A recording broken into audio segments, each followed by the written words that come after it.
অধ্যায় শিলিগুড়িতে এই মুহূর্তে রোড শোয়ে আরো একবার চলে যাব প্রতিনিধি পার্থর কাছে। পার্থ, মহাত্মা গান্ধী মোড় থেকে বাঘাযতীন পার্ক কতটা দূরত্ব, এখন কোথায় মমতা বন্দ্যোপাধ্যায়?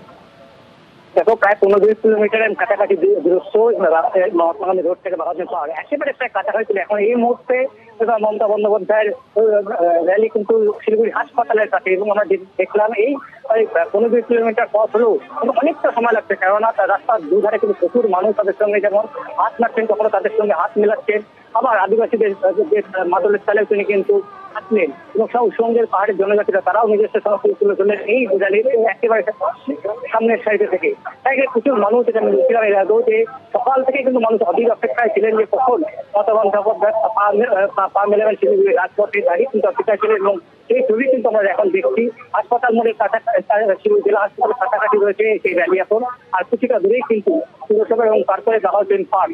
স্বাভাবিকভাবেই সেই র্যালি যত এগোচ্ছে ভিড় বাড়ছে, রাস্তার দুধারে যেমন অসংখ্য মানুষ মুখ্যমন্ত্রীকে দেখার জন্য যেমন মুখিয়েছিলেন, এবং যখনই তারা কাছে মুঠোফোনে বন্দি করছেন, মুঠোফোনে কেউ হাত নাড়ছে, এবং মুখ্যমন্ত্রীও কিন্তু বারবার করে চলে যাচ্ছেন তাদের দিকে। একেবারেই পার্থ, আসবো তোমার কাছে। শিলিগুড়িতে নিউজ 18 বাংলায় যারা এই মুহূর্তে চোখ রেখেছেন তাদের জন্য জানাই, শিলিগুড়ির মহাত্মা গান্ধী মোড় থেকে বাঘাযতীন পার্ক পর্যন্ত রোড শো। মমতা বন্দ্যোপাধ্যায়ের দার্জিলিং লোকসভায় গোপাল লামা তৃণমূল প্রার্থী, তার সমর্থনে তিনি এই বিরাট রোড শো করছেন। অন্যদিকে প্রধানমন্ত্রী দুটো জনসভায়, একটি জনসভা শেষ করলেন, এবার রায়গঞ্জে তার জনসভা রয়েছে। জলপাইগুড়িতে তিনি মমতা বন্দ্যোপাধ্যায় আজকে বক্তব্য রাখেন, জনসভা করেন। ময়নাগুড়িতে তারপরেই শিলিগুড়ি এসে পৌঁছন, এবং দার্জিলিং লোকসভা কেন্দ্রের তৃণমূল প্রার্থী গোপাল লামার সমর্থনে এই বিরাট, এখনো পর্যন্ত যা দেখা যাচ্ছে 2.25 কিলোমিটার যে দূরত্ব, সেই দূরত্ব যেতে অনেকটাই সময় লাগছে, কারণ জনসংযোগ সেরে ফেলছেন মমতা বন্দ্যোপাধ্যায়। আরও একবার পার্থর সঙ্গে কথা বলবো। পার্থ, কতটা রঙিন হয়ে উঠেছে শিলিগুড়ির রাস্তা?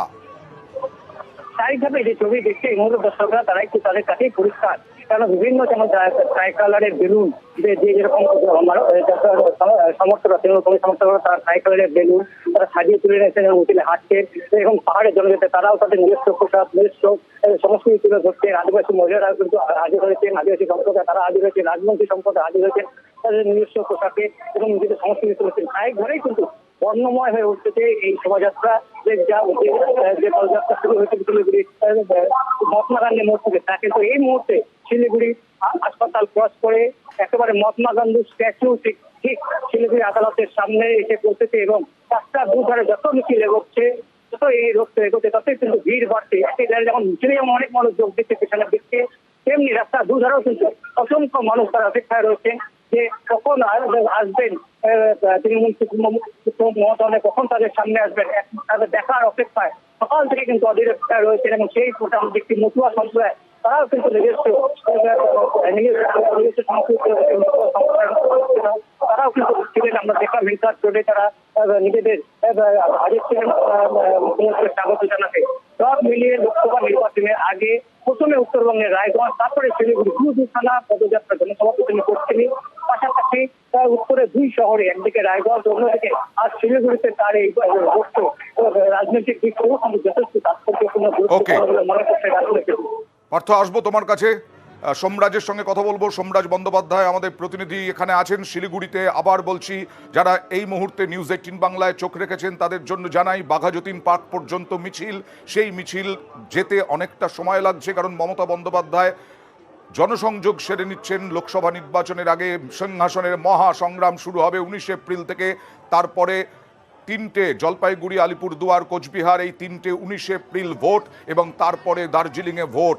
আর এই নিয়েই দার্জিলিংয়ের তৃণমূল প্রার্থী গোপাল লামার সমর্থনে তিনি রোড শো করছেন। কথা বলবো প্রতিনিধি সোমরাজের সঙ্গে। সোমরাজ, জনসংযোগ সেরে নিচ্ছেন, কতটা সাড়া পাচ্ছেন, এবং তার সঙ্গে সঙ্গে রাজনৈতিক দিক থেকে পাহাড়ের মানুষ তারা কি এসেছেন, এই যোগ দিয়েছেন এই রোড শোয়ে? দেখো, গত 4 এপ্রিল থেকে মমতা বন্দ্যোপাধ্যায় উত্তরবঙ্গে তার নির্বাচনী সভা এবং নির্বাচনী প্রচার শুরু করেছেন।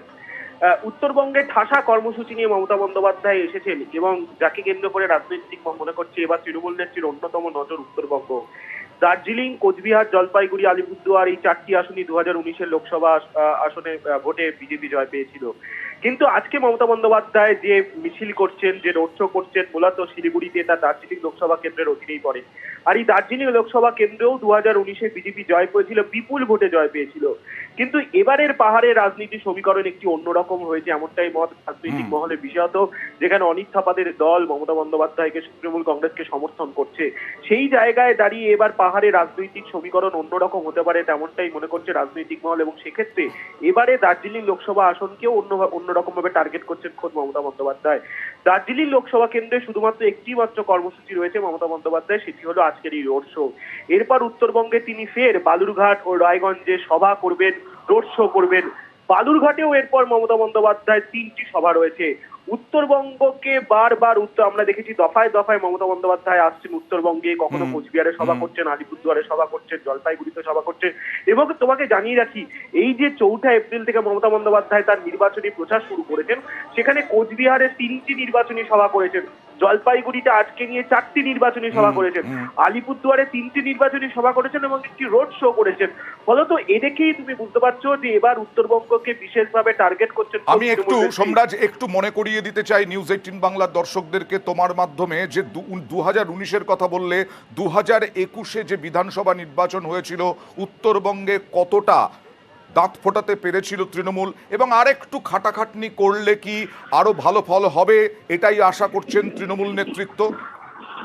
দেখো, 2019-এর লোকসভা তুলনায় 2021-এর বিধানসভা নির্বাচনের ফলাফল তৃণমূল অনেকটাই পুনরুদ্ধার করতে পেরেছিল, ভোট ব্যাংক অনেকটাই পুনরুদ্ধার করতে পেরেছিল।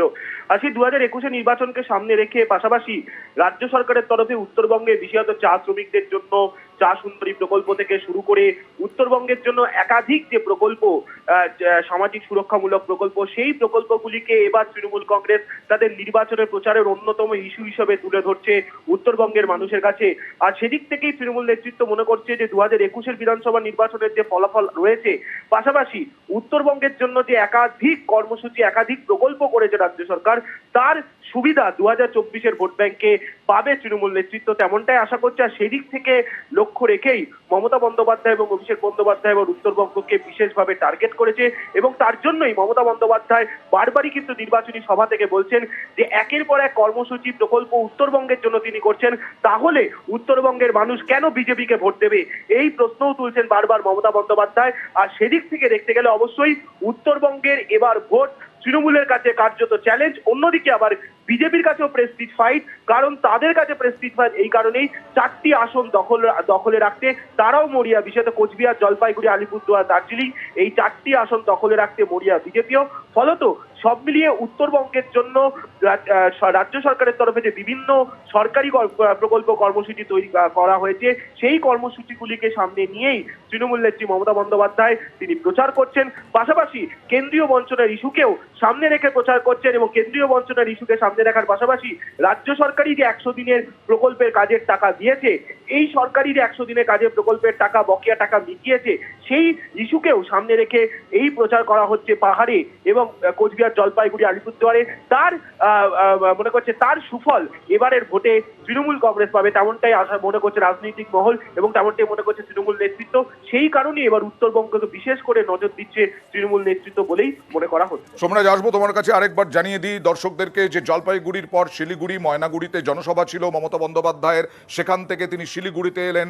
শিলিগুড়িতে এসে তিনি রোড শো করছেন একেবারে মহাত্মা গান্ধী মোড় থেকে বাঘাযতীন পার্ক পর্যন্ত। উত্তরবঙ্গ জমজমাট, সিংহাসনের মহাসংগ্রামের আগে একদিকে প্রধানমন্ত্রীর সভা, অভিষেক বন্দ্যোপাধ্যায়ের সভা, মমতা বন্দ্যোপাধ্যায়ের সভা, মমতা বন্দ্যোপাধ্যায়ের রোড শো, সব মিলিয়ে রাজনৈতিক প্রচারে ঝড় উঠেছে।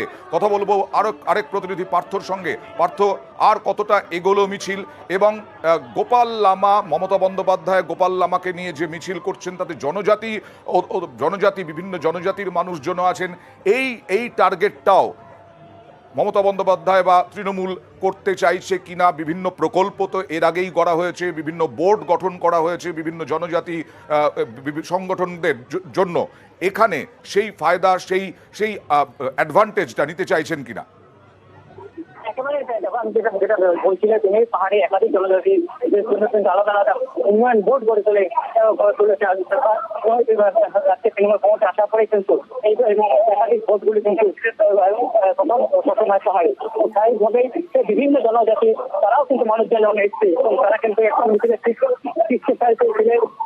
তোমাকে জানি একটি ঘুরি ঘুরি বৃষ্টি করছে এই মুহূর্তে শিলিগুড়িতে আর তার মধ্যে কিন্তু মমতা বন্দ্যোপাধ্যায় যে র্যালি তা কিন্তু চলে আসছে নাগরিক পার্কের কাছাকাছি প্রচুর মানুষজন এখানে ভিড় জমাচ্ছেন ঘুরি ঘুরি বৃষ্টি হচ্ছে এই ঘুরি ঘুরি বৃষ্টিকে উপেক্ষা করেই কিন্তু মানুষজন এই পদযাত্রায় যোগ দিয়েছেন তারা হাঁটছেন এবং মমতা বন্দ্যোপাধ্যায়ের যে র্যালি তার মিনিট 2-3 মধ্যেই কিন্তু বাবাউদ্দিন পার্কে প্রবেশ করবে এবং স্বাভাবিকভাবে আমরা যেটা বলছিলাম মন্দিরে যেটা বলছিলেন পাহাড়ের বিভিন্ন জনজাতি গোষ্ঠী যেমন এখানে আজ এই র্যালিতে অংশ নিয়েছিল তেমনি উত্তরবঙ্গের রাজবংশী সম্প্রদায় আদিবাসী সম্প্রদায় তারাও কিন্তু যারা উত্তরবঙ্গের এই পাহাড় এবং চড়াই এলাকা যারা বসবাস করে বিভিন্ন জনজাতি গোষ্ঠী তারাও কিন্তু বিপুল সংখ্যায় আজ এই র্যালিতে কিন্তু আজকে যোগ দেয় এবং একেবারে প্রথম সারিতে কিন্তু তারা নিজস্ব এবং পাশাপাশি মুসলিম সম্প্রদায় ওকে বেশ